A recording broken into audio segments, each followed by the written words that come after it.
প্রধানমন্ত্রী শেখ হাসিনাকে নিয়ে কটূক্তিমূলক স্লোগান দেওয়ার অভিযোগে গণজাগরণ মঞ্চের মুখপাত্র ডক্টর ইমরান এইচ সরকার ও তার গ্যাংদের ঢাকা বিশ্ববিদ্যালয়ের আশেপাশে যেখানে পাওয়া যাবে সেখানে কুত্তার মতো পিটিয়ে ক্যাম্পাস ছাড়া করা হবে বলে ঘোষণা দিয়েছে ছাত্রলীগ।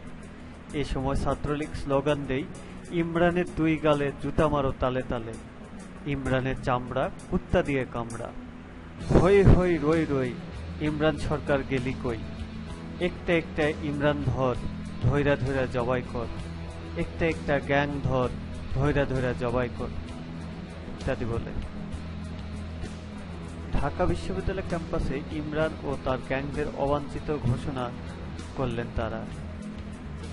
ছাত্রলীগের কেন্দ্রীয় কমিটির শিক্ষা ও পাঠচক্র বিষয়ক সম্পাদক গোলাম রব্বানী বলেন, আমাদের নেত্রী ও ছাত্রলীগের বদান্যতায় ইমরানকে আমরা তার প্রাপ্য যোগ্যতার চেয়ে অনেক উপরে স্থান দিয়েছিলাম ভাই হিসাবে।